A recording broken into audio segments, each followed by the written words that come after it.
Hi, my name is Rachel Perez, and this is my Module 1 slideshow. I'm a teacher at Manheim Township High School. I teach 9th grade life science, and I also teach anatomy and physiology, which is an 11th and 12th grade science elective.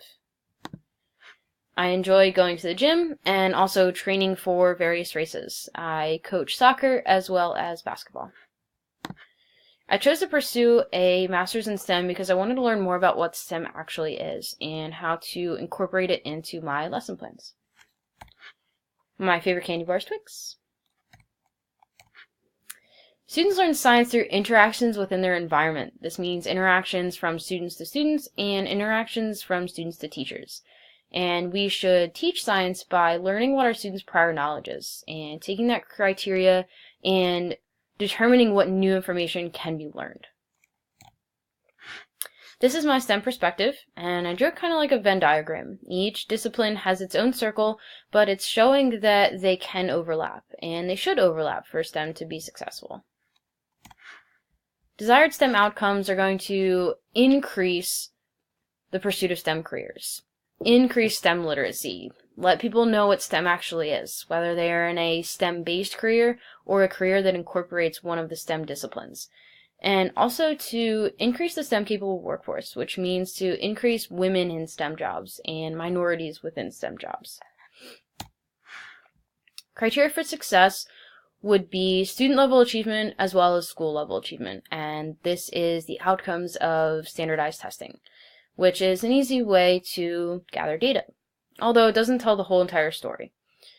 Interest, motivation, creativity, these are all things that are also criteria for success. Although they're a little bit harder to measure, they are necessary.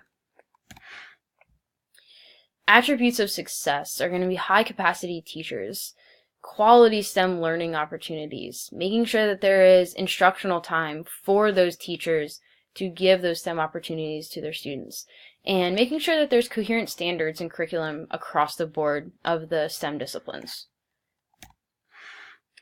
Successful educational practices are going to actually focus on the practice instead of the outcomes. Outcomes are important, but getting there is the first step.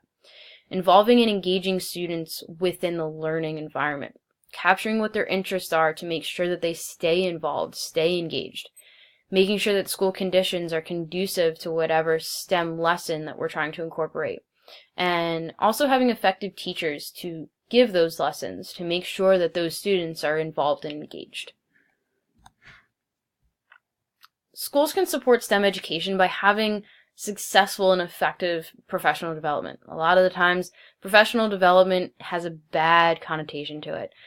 And if schools can work to support the STEM education and have effective professional development, teachers will have a better outlook on these professional development days that we have. We can integrate STEM by overlapping these disciplines, giving students investigations that are going to take 1 or 2 or 3 or even all of the STEM disciplines throughout that entire investigation. The goals for this course are just to learn more about what STEM actually is and successfully integrate it, and how do I integrate it into my lessons and into the curriculum. And also make STEM and science specifically more desirable to my students and show them that there are STEM careers out there that they could pursue. Thanks.